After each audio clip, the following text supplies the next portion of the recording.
and repositioned this left rear fender.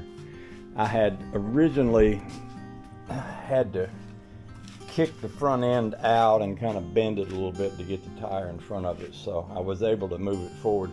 Not a lot, but enough. You know, you can see daylight there, which is good enough, and that shouldn't touch if it bounces or anything. It's on there good and sturdy. Today I'm gonna put the gas tank in it, and I've been studying on the gas cap issue, and they make an extension that may work with this tank if I need it. So first thing I need to do is get this one out, put the next one in. I tried to siphon gas out and there's not enough in there to get much of a bite on it, so I'm gonna try to just unfasten it and roll it out of there in such a way that I don't spill gas out of it, which might be a little tricky, but heck, fire, so is everything, right? So yeah, I'll shut y'all down while I move this around, and we'll see what we come up with. Love you.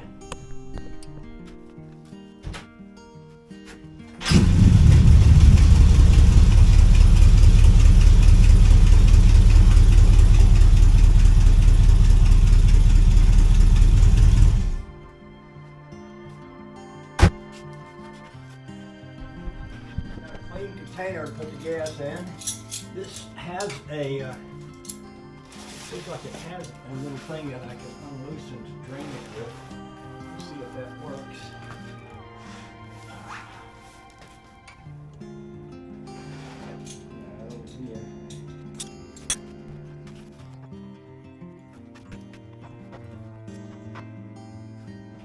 I do better to put y'all looking at me instead of at my backside.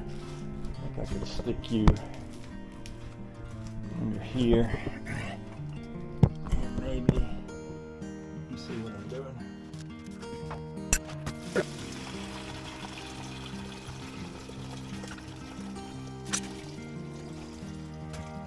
I knew a guy up in Maine that burned his shop up, and he had a nice shop, really nice shop. Has quite a few employees. But he was doing this, he drained a gas tank, and he had an overhead fluorescent bulb. And I don't know if somebody hit it with something or what, but it exploded and set that bucket of gas on fire. Burnt the whole place down to the ground, buddy.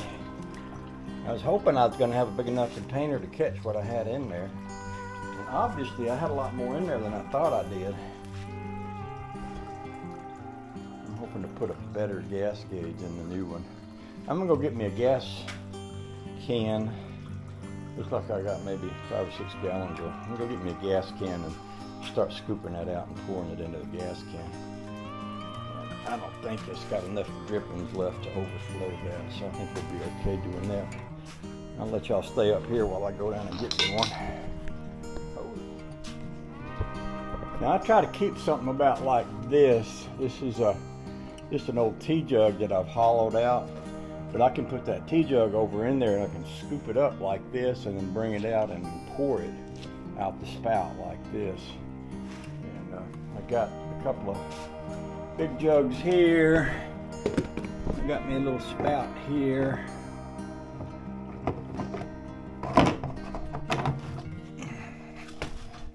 Maybe I can prop that spout up on the car like that.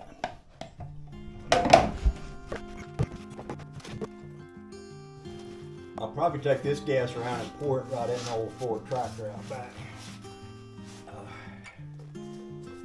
It is almost always ready for more gas.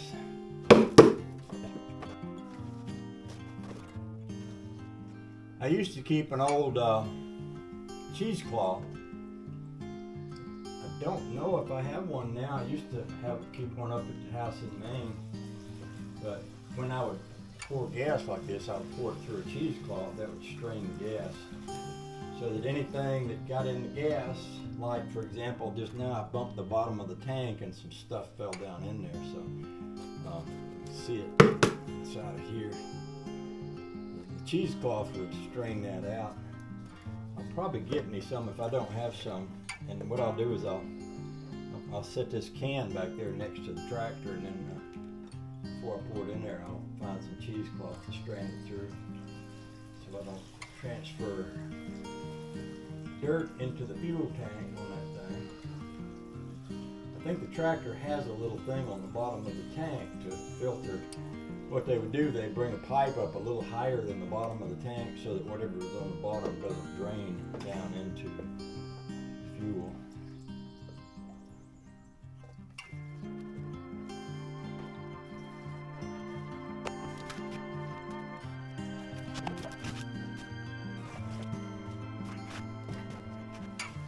Now there's a little bit left in the bottom of this, but it's got stuff in it. I'm gonna put it out somewhere else.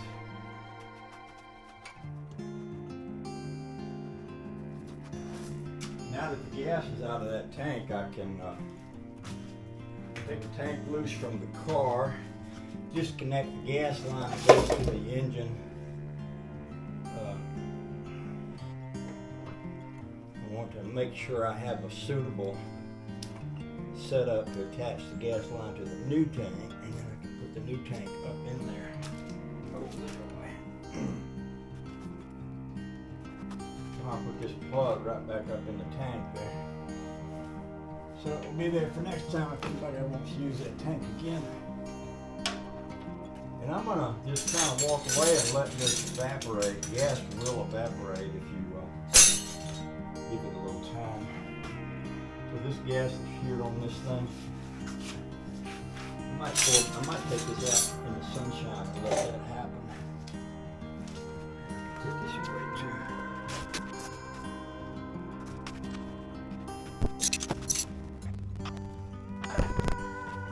Might get a little bit of gas out of this line from the filter here. Should have kept that little thing. I could have caught that in it.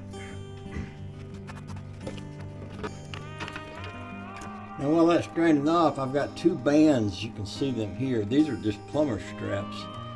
I've got two bands that wrap around this, and I'm going to loosen them. They have straight-headed screws up on top. When I loosen them, this whole thing should fall right down. While I'm doing that, that'll finish draining that out of there. Open the door. These look like the old original bands here, and it looks like Mike may have connected those to these plumber straps that we have down here. So, probably a power head screwdriver once, if those turn freely. Should get that off pretty quick. Let's try that. Straight-headed power tools. They're not super handy, but they, you can make them work. You have to kind of work slow and careful with them, but you can make them work. And a drill like this. Looks like it sits right on my new fender. Ain't that handy?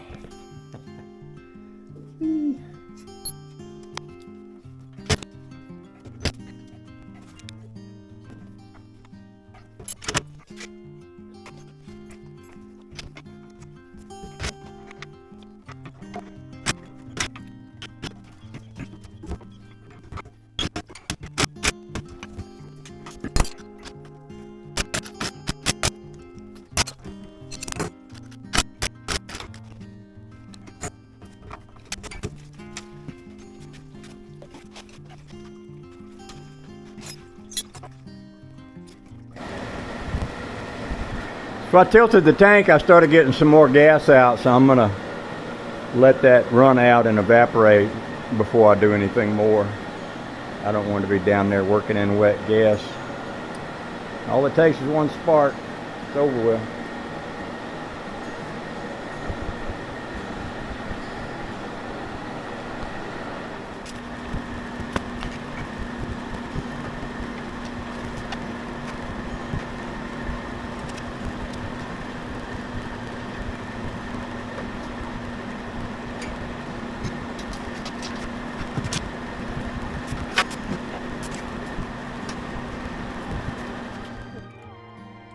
Okay, I've got the tank roughed up in there. What I mean by roughed up is it's sitting on these two 6x6, 8x8 blocks, whatever they are. And I believe these may be the original gas tank straps that were on this car, but I don't know for sure. But the way they're attached and all, it sure does look like it. I've got new straps, and they're going to go over the end, and I'm going to use this hole here to attach them over here. I may I'm thinking I'm going to leave these old straps on there just because it's kind of cool to have them, and I may run a safety strap underneath there that attaches where those were attached before, just because I thought that was kind of cool to have them on there. So I've got a thing for my gas line down there. I think I've got a hose long enough to fit it. This will go to my fuel gauge sending unit, and this will need to be lined up with the hole in that piece that's leaned up against the wall out there where the gas cap goes. So I've got a lot of alignments and things like that to work out. But at least with it sitting like this, it's in a place where I can kind of get to it and have a place to work with it. I'll shut y'all back down while we do some more of this.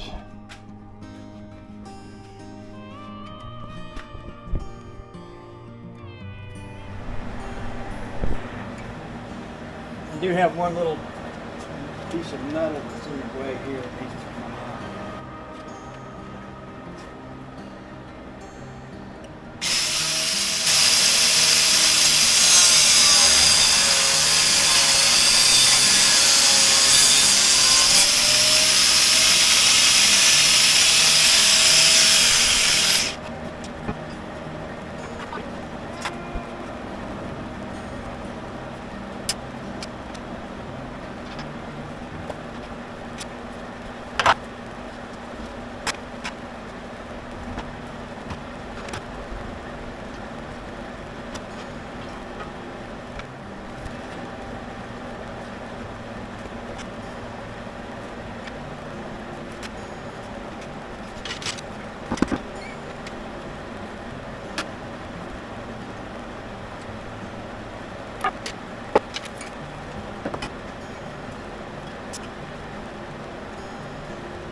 On there and no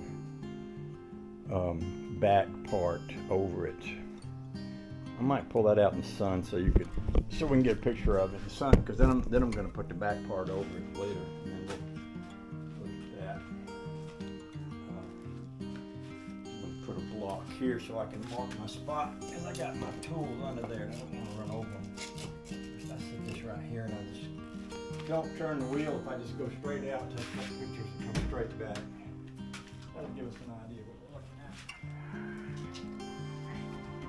Oh, I just remembered.